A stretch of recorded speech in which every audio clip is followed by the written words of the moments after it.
After the end of World War II, the world was split into two, East and West. This marked the beginning of the era called the Cold War.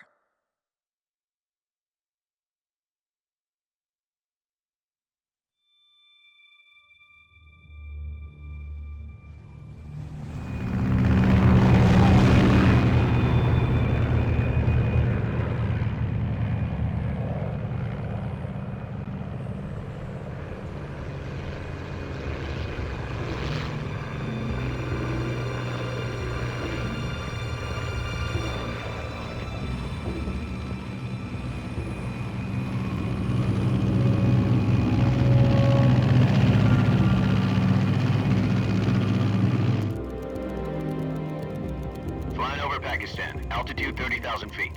Approaching Soviet airspace. 20 minutes to drop off. Commencing internal depressurization. Equipment check. Arm main parachute. All right.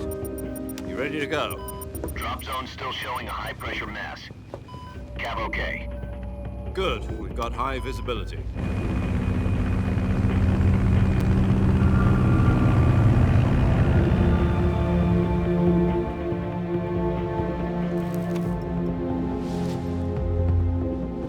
Put out that cigar. Connecting oxygen hose to interior connector. Put on your mask.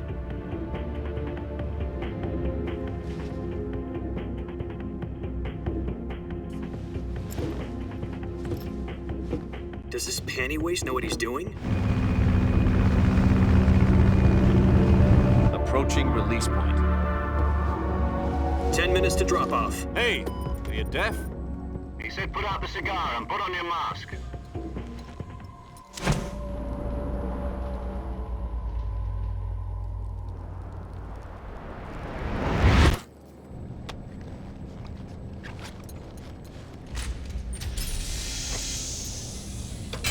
Depressurization complete. Checking oxygen supply. 6 minutes to drop off. Opening rear hatch.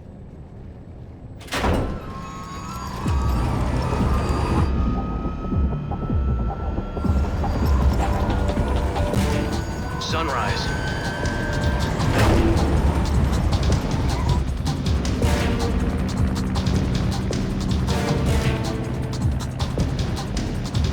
External temperature minus 46 degrees Celsius.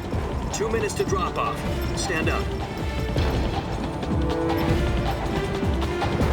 You'll be falling at 130 miles per hour. Try not to get frostbite from the wind chill. 1 minute to drop off. Move to the rear. Activate bailout model. This is one for the history books. The world's first halo jump. 10 seconds to drop off. Stand by. Status okay. All green. Prepare for drop-off. Countdown. 5, 4, 3, 2, 1. Spread your wings And fly. God be with you.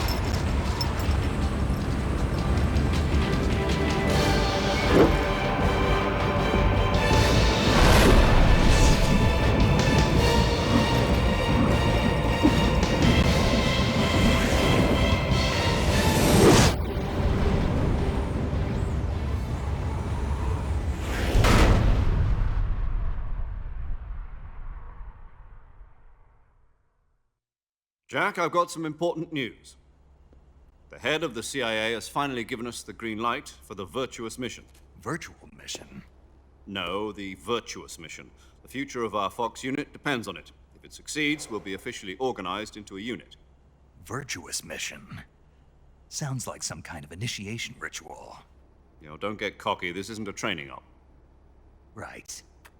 So what exactly is this wonderful mission? Well, about 2 years ago, a certain Soviet scientist requested asylum in the West through one of our moles. His name is Nikolai Stepanovich Sokolov. He's head of the OKB-754 Design Bureau, one of the Soviets' top-secret weapon research facilities, and the East's foremost expert on weapons development. Sokolov? Isn't he that famous rocket scientist? The very same. On April the 12th, 1961, the Soviets achieved the first manned spaceflight in history. The Earth was blue, but there was no God.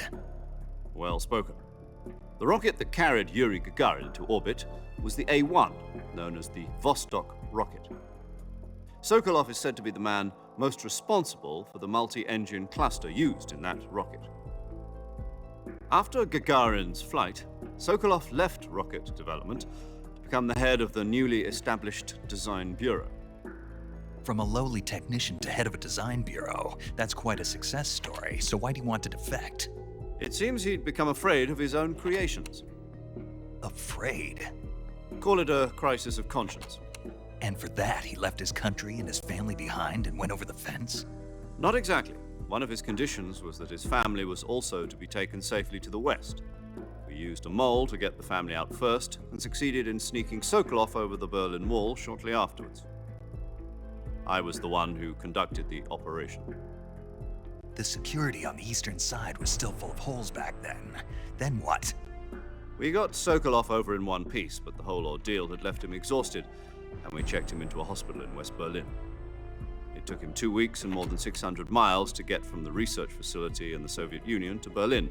He was in no condition to say anything coherent. And it was only a week later that we had something much bigger on our hands. The Cuban Missile Crisis. October the 16th, 1962, President Kennedy received word that the Soviets were in the process of deploying intermediate-range ballistic missiles in Cuba. The President demanded that the Soviets dismantle and remove the missiles. At the same time, he announced a naval blockade to prevent further missile shipments from reaching Cuba. But the Soviets didn't back down, instead placing their armed forces on secondary alert. Soviet transport ships carrying missiles continued on course towards Cuba. US and Soviet forces went on alert for an all-out nuclear war. Frantic negotiations were conducted through the UN's Emergency Security Council and unofficial channels to end the hair-trigger standoff. Finally, on October the 28th, the Soviet Union agreed to remove its missiles from Cuba. And so the world avoided a nuclear holocaust. But in order to get the Soviets to pull their missiles out, we had to make a deal. You mean the one where the US agreed to remove its IRBMs from Turkey? No. The Jupiter IRBMs deployed in Turkey were obsolete, and we were going to get rid of them anyway. They had no strategic value whatsoever to either the US or the Russians. The Turkey deal was a ruse, a cover story that was fed to the other intelligence agencies around the world. So what did the Russians really want? Sokolov. They wanted us to return Sokolov. You mean the Soviets pulled out of Cuba just to get their hands on Sokolov? That's right. What the hell was he working on? At the time, we had no idea. We were running out of time. It was either give up Sokolov or risk full-scale nuclear war. In the end, we had no choice. President Kennedy gave in to Khrushchev's demand. The next day, I got Sokolov out of the hospital, handing him over to agents on the eastern side. Sokolov kept on screaming, "Save me," until he disappeared from my sight. Then a month ago, we received some new information from one of our moles. About Sokolov? Yes. He was taken back to the research facility and forced to continue working on the weapon in question under KGB supervision. What's more, it's on the verge of completion. So what kind of weapon is it? Something to do with space rockets? No, missiles. Same technology. I guess you're right. We don't know the details, but it appears to be a new kind of nuclear device. For half a year now, the Soviets have been conducting frequent nuclear tests at Semipalatinsk. Something to do with the weapon, I assume. We're talking about a secret weapon so big that Khrushchev was ready to pull out of Cuba to get it back. Is Sokolov still in the facility? No. According to our intelligence, he's in Selinoyarsk, a place in the mountains about 3 miles to the west that's known as the Virgin Cliffs. The Virgin Cliffs. Nice name for a virtuous mission. They moved him there just recently. Why? Apparently, they're conducting a field test of the weapon, but it's our best chance to get him back. This mission would never have been possible if he was still in the research facility. This is our last chance. Sokolov must have known that too when he contacted us.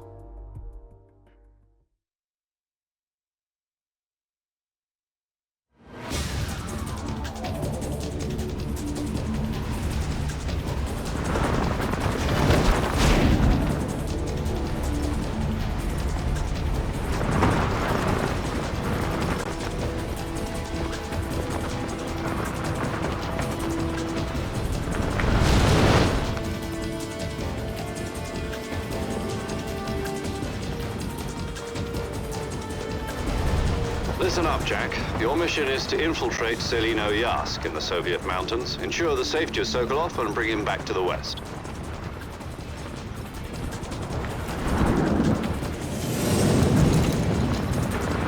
If we don't get Sokolov back before that weapon is complete, we'll be facing a major crisis. The clock is ticking.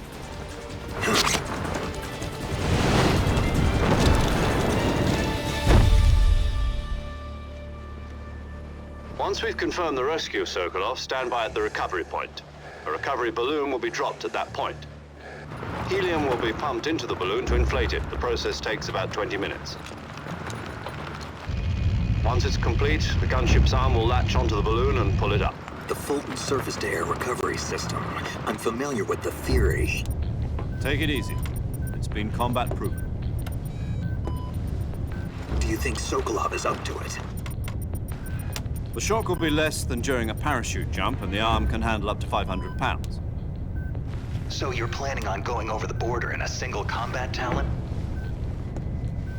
She's equipped with two 6-barrel 20mm Vulcan cannons, as well as two 40mm machine guns. Sounds like she could hold her own against a battalion of tanks.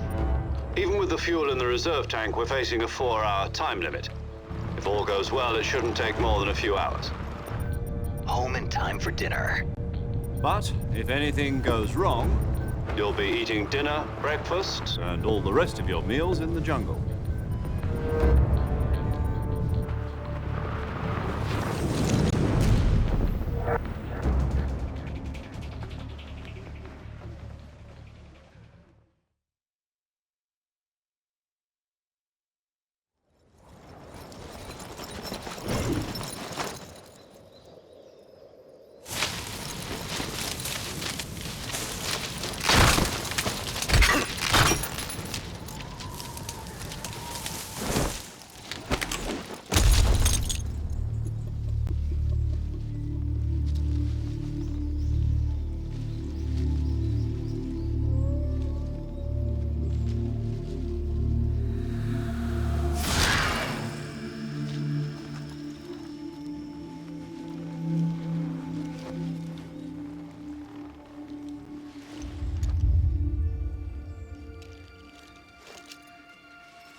Do you copy? You're already in enemy territory, and somebody might be listening in. From here on out, we'll be using code names to refer to each other. Your code name for this mission will be Naked Snake. I'll be referring to you as Snake from now on. You're not to mention your real name. Snake? Oh, you don't like snakes? What do you mean? You've eaten one before, haven't you? In survival training? I'm glad to hear that. I don't know if I'd ever order one in a restaurant, but... Be careful, you might not have a choice. What about you, Major? What should I call you? Let's see. I'll be Tom. Call me Major Tom. This will be a sneaking mission. You must not be seen by the enemy. You must leave no trace of your presence. Is that clear? This kind of infiltration is the Fox unit's speciality. In other words, weapons and equipment are procured on site. That goes for food as well. You're completely naked, just as your name implies. Great. Now I see why you asked me if I like snakes. I suppose calling me Snake was your idea of a joke, too. No, there's a good reason for that. I'll tell you later when the time is right. Gotcha. Getting back to the subject, how exactly am I supposed to feed myself? You've been issued a knife and a tranquilizer gun. Use them to hunt for food. You'll also find some medical supplies in your backpack. Yeah, about the backpack. I lost it in a tree on the way down. I see. Well, you'd better go back and get it then. You know where it is? No problem. I can see it from here. It's stuck on a branch. To climb a tree, stand in front of a tree that's covered in ivy and press the action button. I'll be monitoring your progress over the radio. We can't risk violating Soviet airspace, but I'll be in the gunship. My frequency is 140.85. I'll give you a call if I need to talk to you. If you need to talk to me, use the send function. Okay, Snake, go get your backpack.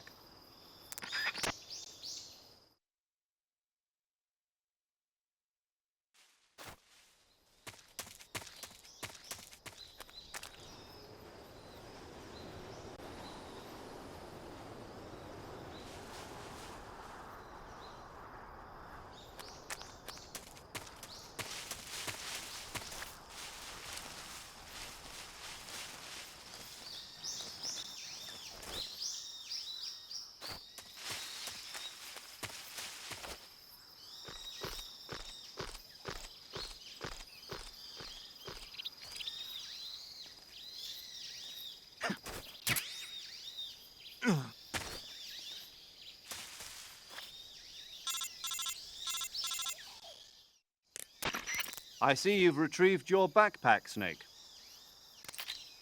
To equip a weapon, it's necessary to take it out of your backpack. In the survival viewer, choose Weapon from the backpack. Your available weapons will be displayed in a window in the upper left. From that list, choose the weapon you want to equip and press the Enter button.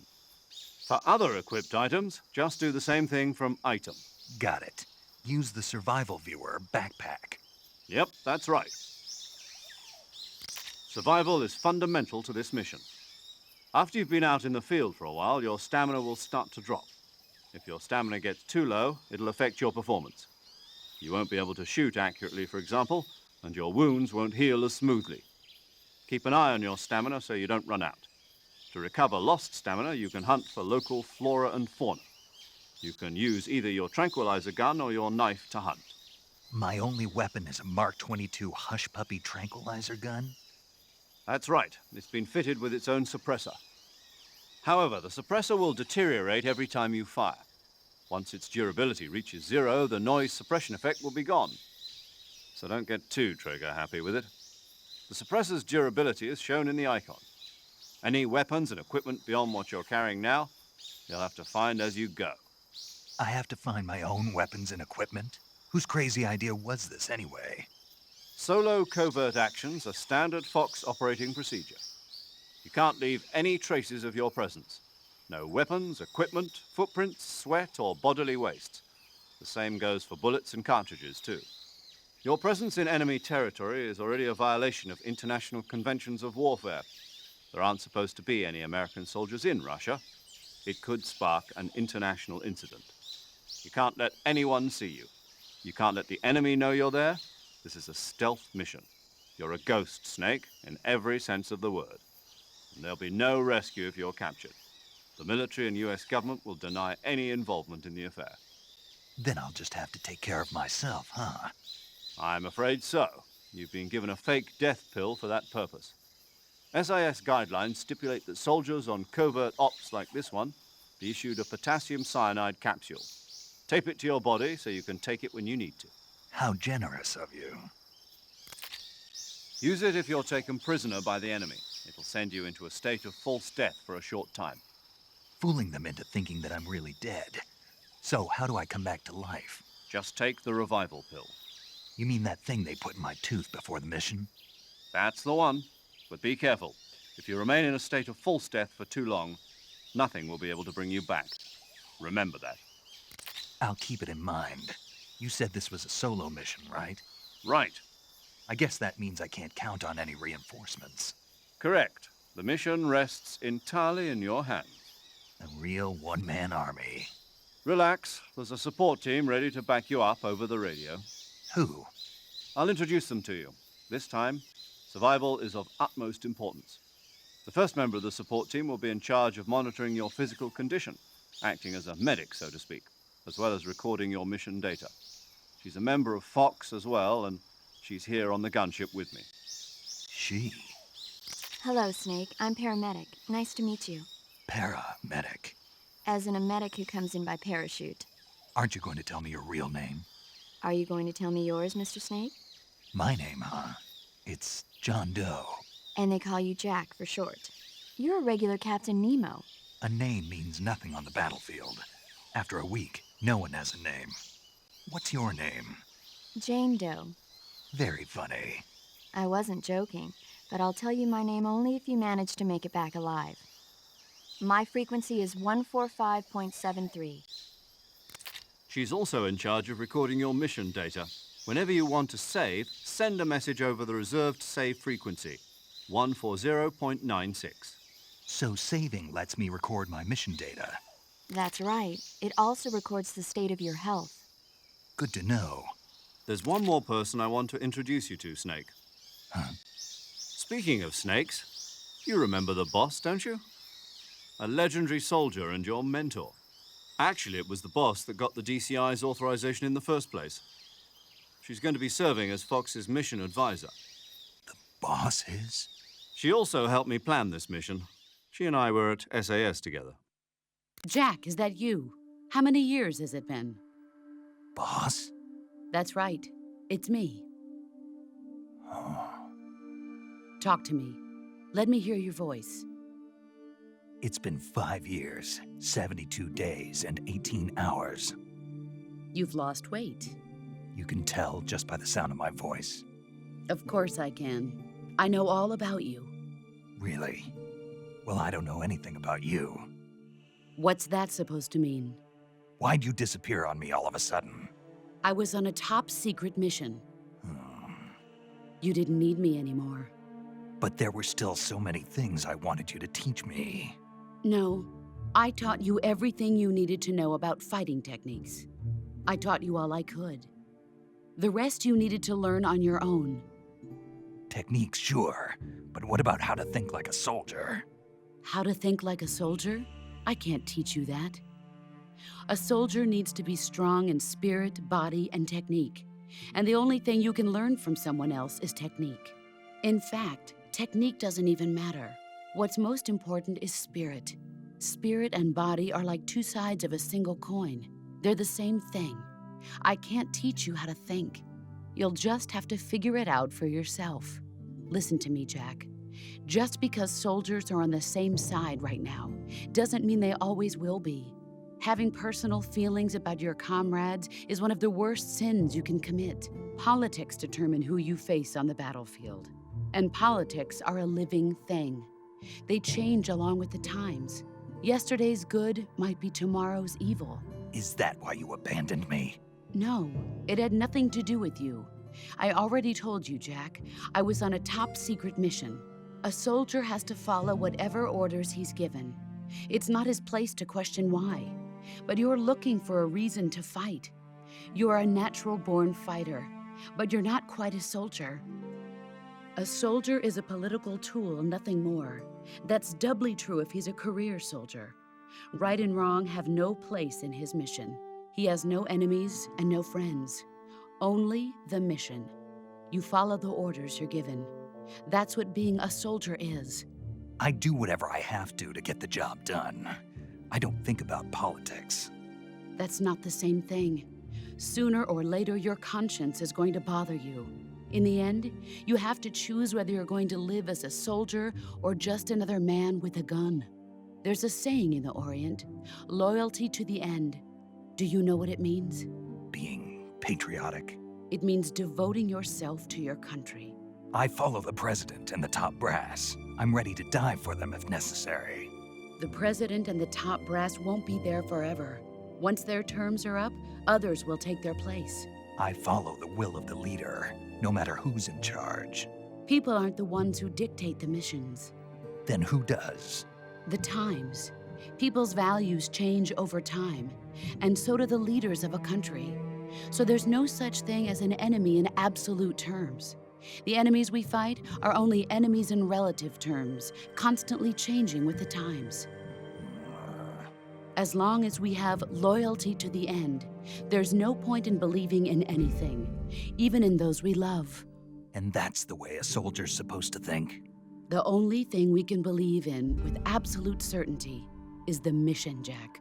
All right, but do me a favor. What is it? Call me Snake. Snake. Oh, right. Your code name is Snake. It suits you well. That's right. The legendary unit that the boss put together during World War II was a snake. The Cobra unit, a group of heroes that brought the war to an end and saved the world. As long as you've got a legendary hero backing you up, you'll be fine. Isn't that right, Snake? Yeah, I can't think of anyone else I'd rather have with me. Oh, and one more thing, boss. Yes? It's good to hear your voice again. Same here. After all, who knows if either of us will make it out alive? Snake, you are always best at urban warfare and infiltrating buildings. But this is the jungle. Survival is going to be key. Those CQC techniques I taught you are sure to come in handy. CQC? Close quarters combat, huh? I've been in the Green Berets for the past few years. I'm probably pretty rusty. Not to worry. I'll be here to help you remember. After all, this is your first actual survival mission. I'll be supporting you over the radio. Where are you, boss? Next to the Major? The boss is communicating with us by radio from aboard a Permit-class submarine in the Arctic Ocean. My frequency is 141.80. Call me if you need my advice on battle techniques. Gotcha. Your mission is to retrieve Dr. Sokolov. Dr. Sokolov is being held in an abandoned factory located to the north of your current position. Avoid heavy combat and don't let anyone see you. Don't forget that this is a stealth mission.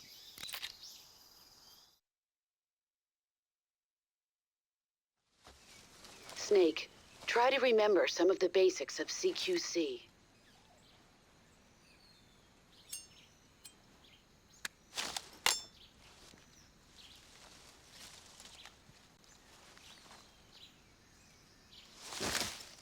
Commencing virtuous mission now.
Major, I've spotted 2 enemy soldiers.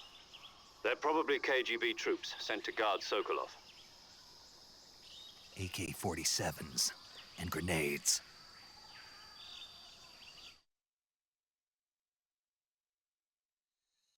Snake, your presence in Soviet territory is already a violation of international law.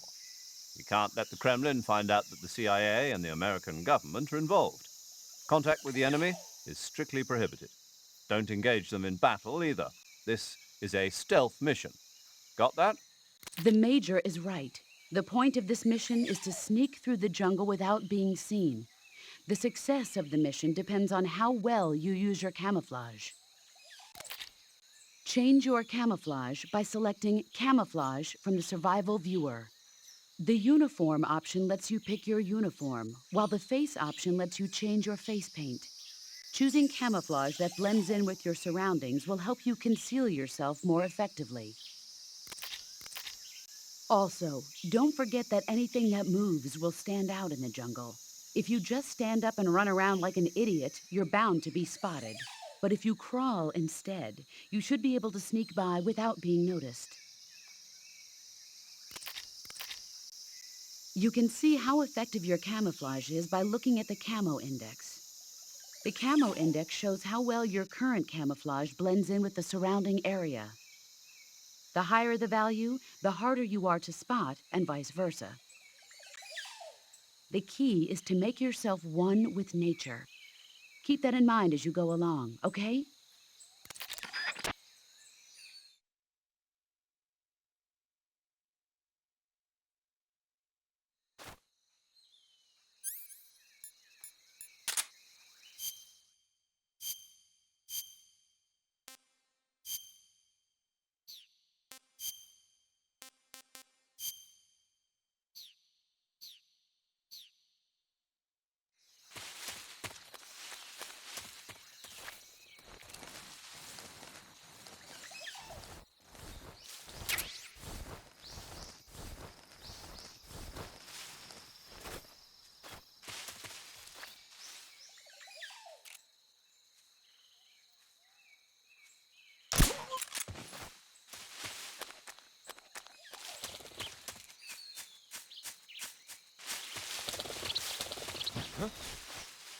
Who's that?